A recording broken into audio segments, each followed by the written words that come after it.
중국 정치 제도를 가지고 얘기를 이제 말씀하는 게 훨씬 더 이제 이해하시는데 도움이 될 것 같아서 중국의 정치 제도를 갖다 제일 먼저 얘기할 수 있는 것은 무슨 이제 우리가 이제 은대도 그렇고 뭐 상주 시대 그 주나라 시대 그 주나라 시대에 오면서 중국의 정치 제도는 이른바 봉건 제도라고 하는 걸 쓰고 있습니다. 봉건이라고 하는 말은 무슨 말이냐면 봉토를 주고 요새는 영토를 주는 거예요.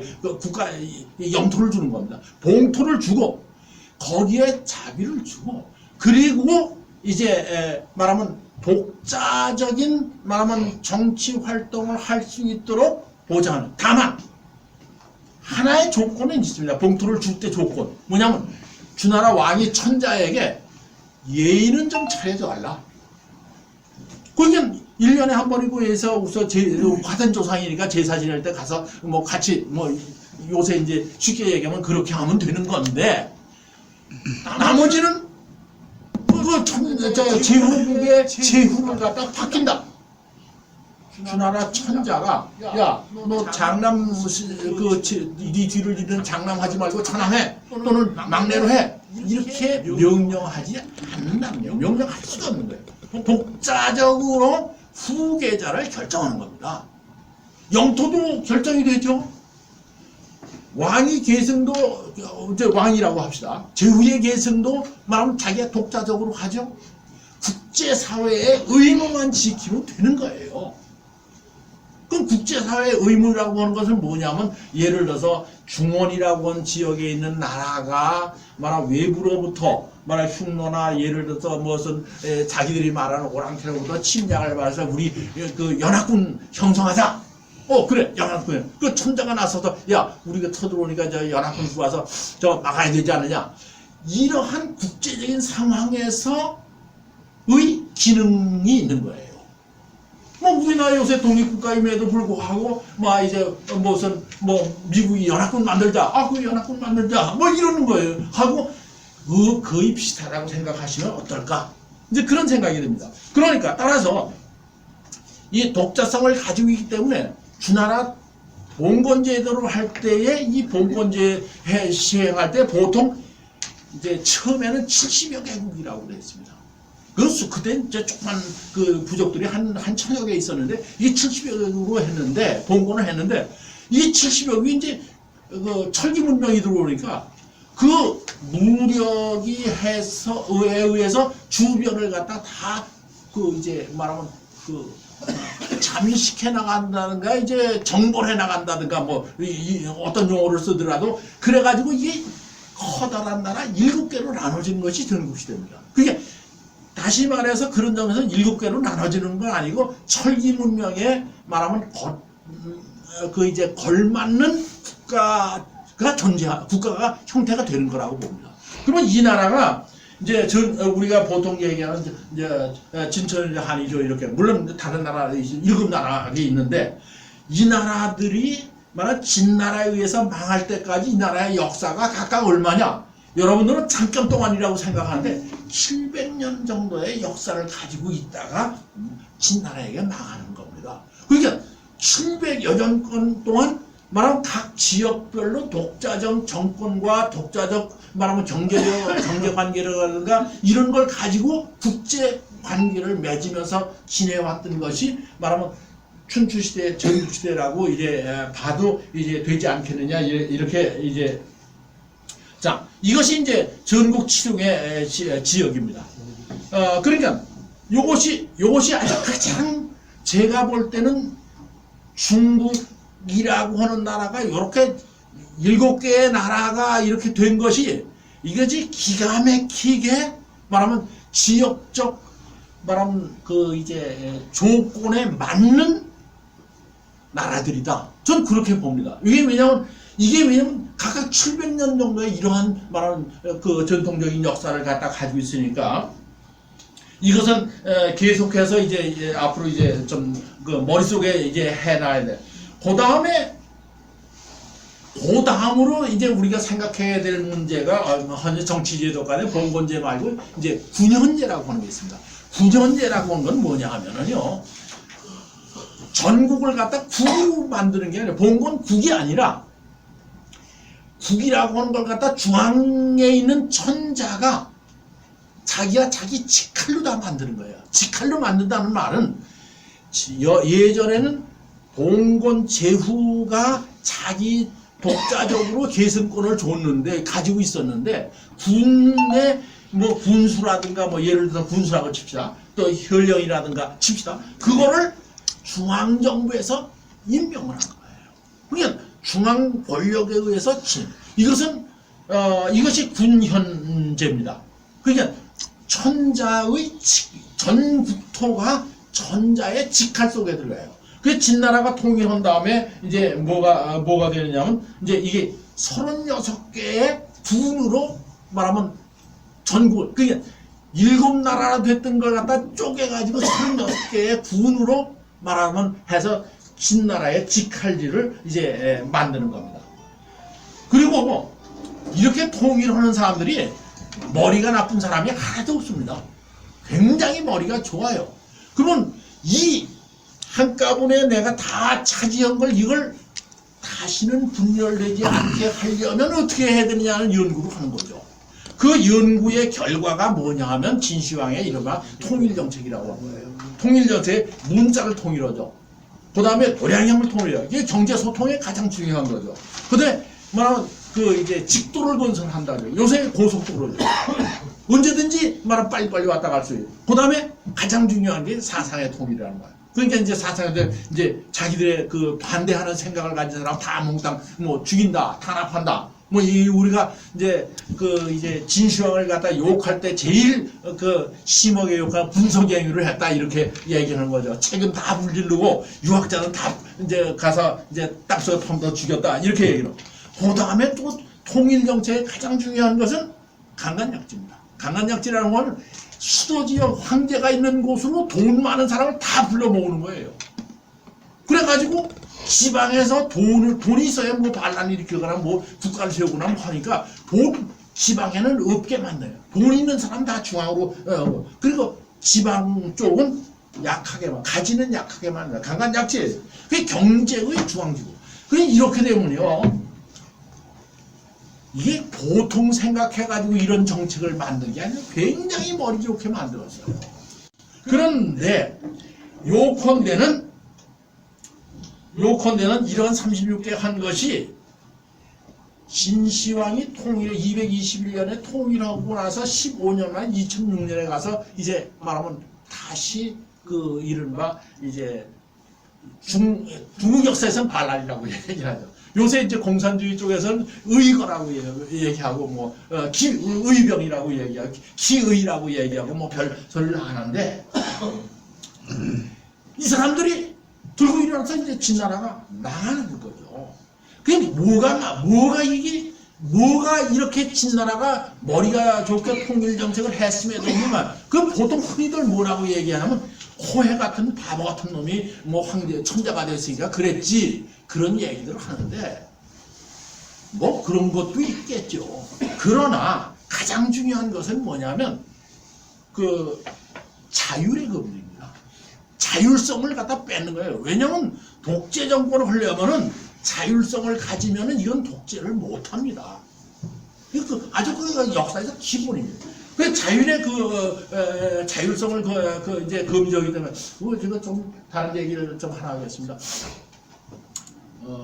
이 팡리즈라고 하는 사람이 이제 요새 이제 정신병하고 이제 들어있다가 이제 미국 대사관에서 1년 몇 개월 하다가 이제 미국 가서 교수하다 아주 순수한 교수입니다. 순수한 학자예요. 뭡니까 곽인의 부총장을 한 사람인데요. 부총장 되니까 그 다음에 학생들에게 자유를 줘서 자율적으로 공부하고 뭐 이렇게 하니까 학생들 성적이 막 올라가고 그냥 인기가 막 올라오는 거예요. 그 정부에서는 학생들 공부를 잘 가르쳐도 자율성을 준다고 하는 것은 정권에 해가 된다고 생각합니다. 그래서 이제 팡리저거 누구죠? 문부장인가 뭐 붙었어요. 그래가지고 뭐 해서 하루 아침에 이제 거기서 권력을 가진 사람이 명령을 내리니까 이 사람이 그 과기대학 그 이제 저기 뭐야 부총장에서 베란간에 뭐냐면 북쪽에 있는 그 천문대 직원, 천문학과를 한 사람이니까 천문대 직원으로 좌천해. 그때 이제 미국 부시 대통령이 이제 갔다가 이제 이 사람을 초청을 했습니다. 초청을 하면은 이제 과기대 총장으로 한 게 이제 천문대 이제 직원을 헌세 이름 초청해. 그럼 이제 이 사람이 당국에 전화가 옵니다. 아, 지금 이 미국 대사관에 초청을 받았는데요. 가까이 말까요? 아, 마음대로 하세요. 왜? 중국은 대범한 나라니까 그 사람들 가지 말라고 공적으로 안 한다는 거예요. 그래 이제 떠났습니다. 자동차 타고 가는데 뒤에서 떠나자마자 뒤에서 자동차가 디디디 나오는 거예요. 그러다가 뭐 또 어떻게 되면 여기는 뭐 검문이다. 그래가지고 왜 하냐? 아 그래서 이거 지금 대통령이 뭐 어떻게 하는 게 돼서 검문. 그래서 이 차 못 갑니다. 그 내려서 걸어서 버스 타고 가려니까 이제 그 버스 정거장에 그 사람이 이 파미지가 탈 수 있는 그 버스 정거장은 버스가 바이패스에 나가는 거예요. 수질 않고 가는 거예요. 그러니까 갈 수도 없고 이제 걸어갈 수도 없고. 그러면 겉으로는 우리가 뭐 대범하게 가, 초청해서 가. 그랬음에도 불구하고 뒤에서 이제 그렇게 하거든. 그런데 재미있는 건 제 그 얘기를 하려고 그러냐. 그러다가 그 영국대사관의 직원을 만났어요. 직원 와서 어떤 일이냐? 그럼 우리 집에 가서 차 한잔 하자. 그 영국 대사관 직원의 집에 가서 차를 한잔 마십니다. 근데 경찰이 한 11, 그 공안이죠. 11명이 자기 뒤를 쭉 둘러싸다가 그 영국 대사관 그 직원의 집에 들어가니까 경찰이 그다음에 어떻게 할 줄 모르는 거예요. 왜? 다 황리즈가 이제 참석하는 걸 못하기 위해서 공안에서 회의를 거쳐서 뭐 머리를 짜내가지고 이런 경우는 이렇게 하고 저런 경우는 저렇게 하고 저런 경우는 저렇게 하고 작전 계획을 짰는데 그 작전 계획을 짜면서 의외의 사건인 영국 대사관 직원을 만난다는 것은 공안에서 계획을 짜면서 집어넣을 수가 없잖아요. 그건 우연한 사건이라고 볼 수 있으니까. 그러니까 경찰은 그걸 갖다 놓고 어떻게 할 줄 모르냐. 이거 어떡하냐 그야. 이제 본부에 내고 전화해줘. 본부에서도 아직 회의를 해봐야 된다. 이런 거 아닙니까? 근데 내버려뒀다. 그래서 거기 들어가서 전화도 하고 뭐 등등 이러한 에피소드예요. 제가 그걸 읽으면서 계획경제라고 하는 것의 문제가 바로 그거다. 자율성이 없기 때문에 이것은 될 것도 안 된다. 그래 이제 이제 진시황이 왜 망했느냐 하느냐 자율성이 없으니까 이제 막 반란이 일어납니다. 반란이 일어났는데 보고를 한번 했거든요. 그랬더니 아주 엄격한 말하면 법가적 소위다. 야 임마 너 경찰서장 해가지고 그것도 못해? 이 바보 같은 놈 목쳐. 맞습니까? 안 맞습니까? 맞지요. 그 다음에는 어떡합니까? 반란이 일어나면 경찰서장이 새로 생긴 게 내가 가서 보고하면은 나도 목 날아갈 건데 왜 보고를 합니까? 그것이 말하면 그 자율성의 금지가 자율의 금지가 가져오는 말하면 뭐랄까 이제 모순이랄까 문제점이랄까 이렇게 그러니까 따라서 이 사람들이 반발을 일으켰는데 그런 반발을 일으켰는데 진승오광에서부터 시작했는데 이 사람들이 반란인데 이게 별것도 아니에요. 이제 사람들 데리고 가다가 이제 하는데 기한 넘겨가지고 가둬주고 법률이 엄격하잖아. 날짜를 어기게 됐어요. 비가 와서 못 가게 돼요. 이래도 죽고 저래도 죽으니까 일어나구나 보자. 이렇게 시작한 거예요. 반란을 일으키자고 계획하고 일으킨 게 아니라 가다가 보니까 이판사판이다 이렇게 돼가지고 일어난 게 오한이. 그런데 그거 한번 일어나자마자 확 일어나 버렸어요. 왜? 저 진나는 나쁜 놈이란 말이야. 왜? 우리 600년, 700년 내려오던 우리나라를 멸망시킨 저 나쁜 놈들. 그래가지고 봉건 그런 제의 부활을 꿈꾸고 일어난 겁니다. 그래가지고 이제 이 사람들이 이래가지고 하는데 거기에 대표는 뭐 여러분이 그 잘 아신 대로 항우 초나라 지역에 항우하고 유방이 나타나고 있는데 이 사람들이 결국 해가지고 이제 그 항우가 중심이 됐다고 봐야죠. 어쨌든 그래가지고 이제 진나라 멸망시켰어요. 자, 그러면 진나라는 뭐라고 중앙집권적인 군현제를 하려고 하는 건데 반란을 일으킨 사람들의 생각은 봉건제의 꿈입니다. 내가 옛날 정치제도로 돌아가고 싶은 생각 때문에 반란을 일으킨 거거든요. 자, 그러니까 자기가 항우가 중심이 돼서 진나라 앞섰음에도 불구하고 자기가 전체를 차지하지 못하는 거죠. 그 꿈을 갖다가 말하면 어느 정도는 그 해줘야 자기가 유지하니까. 그렇게 해서 여기가 이게 항우가 해서 이렇게 또 땅을 나눠줍니다. 이게 봉건제의 부활이죠. 그런데 여기에서 누가 불만을 하면 유방이 여기에서 이제 한나라 이쪽에 맨 끝에 귀퉁이에 이제 그 산악지대로 이제 하니까 여기에 불만을 품고 다시 일어납니다. 다시 일어나가지고 유방하고 한하고 이제 싸웠죠. 싸워가지고 결국은 유방이 이기는 거죠. 그 유방이 이기면은 어떻게 되느냐? 유방이 이기면은 유방도 봉건제를 할 거냐, 군현제를 할 거냐 두 가지 가운데 황제가 되면은 반드시 군현제에서 독재권을 하고 싶은 거예요. 인간의 심리죠. 왜? 뭐 나눠주기 싫은 거니까.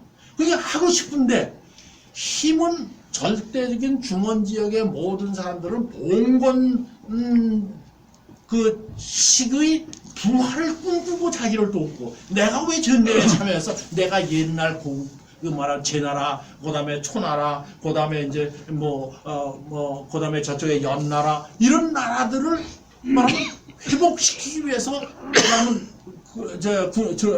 일을 한 건데 그래서 자기와 함께 한 건데 이걸 갖다 이 사람들의 세력을 갖다 무조건 그냥 깔아뭉길 만한 힘이 유방에 없었죠. 그러니까 어떡합니까? 이렇게 나눠줍니다. 다시 이제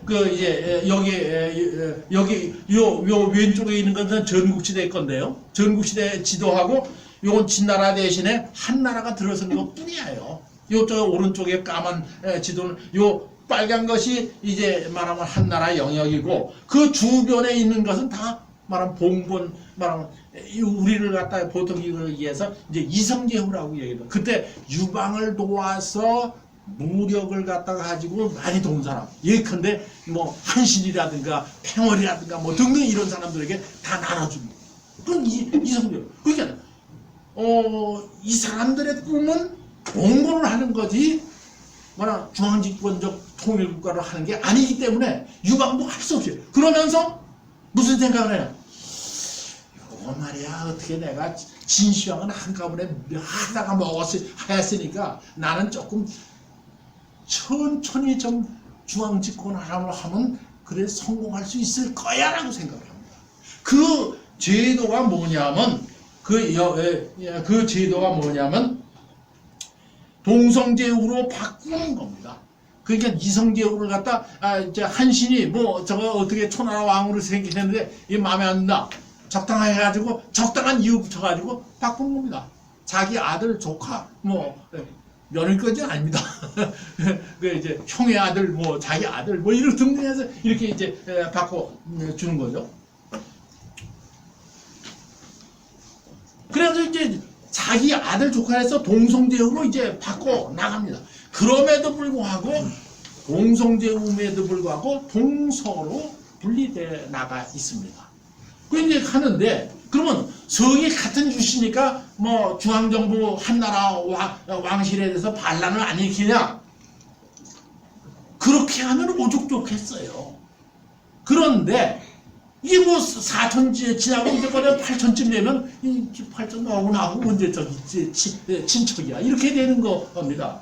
그런데 그러면 이제 중앙정부 쪽에서는 어떤 생각을 하냐면요. 이걸 무슨 이유라도